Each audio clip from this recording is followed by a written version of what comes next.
ए मामा ये विश्वासघात अपने घर बुलवा करके।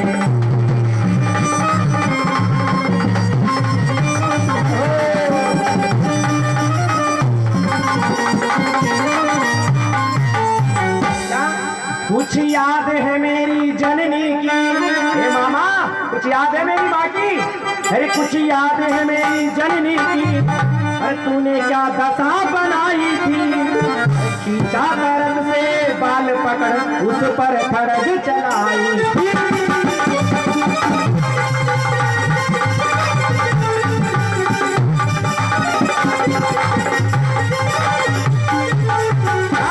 उन बालों का बदला मामा, हे मामा जी क्या कह रहे भगवान, उन बालों का बदला मामा, अरे लेता है बाल देवकी का, पहले तो नावानी थी अब सन्मुख लाल देवकी का।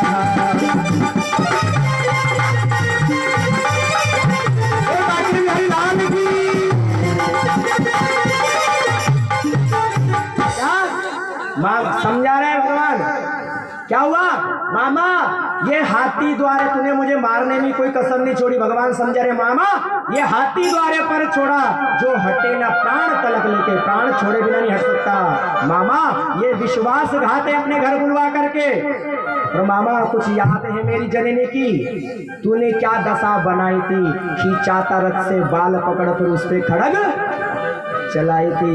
उन बालों का बदला मामा लेता है बाल देवकी का, और मामा पहले मैं नहीं था इसलिए अब सन्मुख लाल देवकी का। इतना कहा एक ही मुष्टि का ऐसी बनाई, एक ही मुट्ठी ऐसी मारी कि कंस के प्राणाम निकले।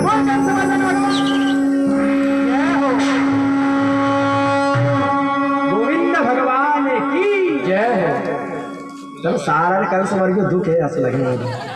हाँ कंस मामा जी लगे तो अपने जे तो बोलो, बोल सावरिया सेठ की। हाँ भगवान साहब कंस को मारा, कंस का पांव पकड़ा, पूरी मथुरा में घुमा करके यमुना के किनारे ले गए, और जहाँ यमुना के किनारे भगवान ने उसका अंतिम संस्कार किया, और जहाँ भगवान बैठे उसका नाम रखा गया विश्राम घाट। जहाँ विश्राम किया थोड़ी देर रुक करके नाम रखा गया विश्राम घाट। भगवान आए, स्नान करके अपनी माँ देवकी वसुदेव को जेल से छुड़वाया, उग्रसेन को जेल से छुड़वाया, और जेल से छुड़वा करके साहब उग्रसेन को वापस से राज्य दिया। राज्य दे करके साहब अब भगवान ने कहा नंद बाबा से, बाबा तन सुखा मन सुखा। श्री दामा ने कहा कन्हैया चलो 3 दिन हो गए, वृंदावन चलते हैं अपने घर में, भैया अब नहीं रहना है यहाँ पर। कन्हैया ने कि भैया अब मैं तो यही रहूंगा, ऐसा करो अब तुम जाओ अपने अपने घर। क्या कहा तुम जाओ, ये कही ना तो नंद बाबा तन सुखा मन सुखा सब रोते जा रहे घर में। कन्हैया तूने धोखा दे दिया रे, तू छलिया है वास्तव में कन्हैया।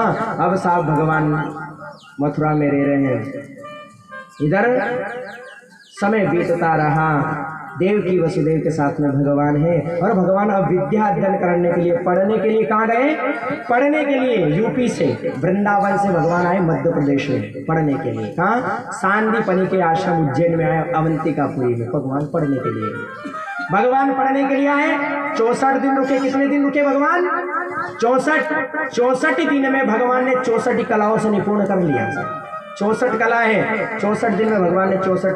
अब उसी बीच में उस आश्रम पर एक से मुलाकात हो गई, किससे दोस्ती हुई, किससे हुई, सुदामा से। किससे हुई, सुदामा से दोस्ती। साहब सुदामा से दोस्त हुई। एक दिन वर्षा ऋतु का समय है, लकड़ियाँ नहीं थी घर में।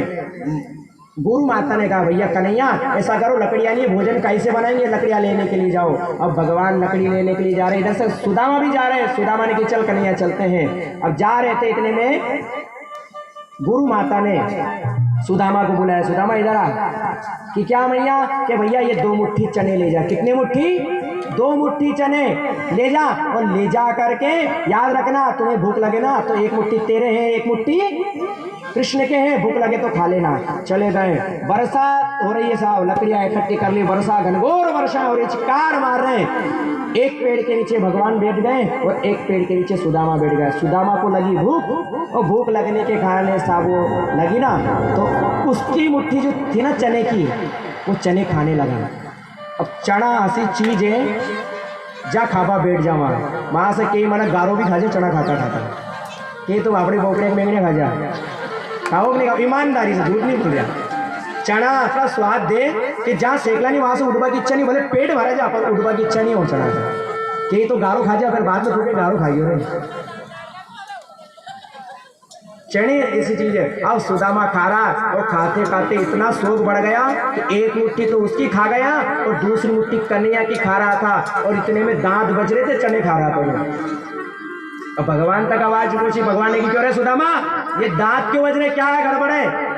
सुदामा झूठ बोल गए उन्होंने की कन्हैया कुछ मत पूछ रहे लाला उन्होंने की क्या हुआ अरे भैया पानी गिर रहा ठंड जोर से फुट रही ठंड लग रही इसलिए दांत बज रहे भैया। उन्होंने की कोई बात नहीं साहब वर्षा बंद हुई वर्षा ऋतु बंद हुई और भगवान को भूख लग रही थी कन्हैया ने की भैया सुदामा गुरु माता ने 2 चने दिए थे ना 2 मुट्ठी एक तेरे लिए एक मेरे ला एक मेरे दे दे जैसे चने की काना कन्हैया सुदामा का छोटा सा मुंह होगा कन्हैया भैया उसको तो खा गया मैं ये कहा जब कहा ना तो भगवान को लग रही थी भूख और भगवान ने एक बात कही कन्हैया गुरु से कपट मित्र से चोरी या हो निर्धन या हो कोड़ी जो गुरु से कपट करता है और मित्र से चोरी करता है ना याद रखना वो कोड़ी निर्धन।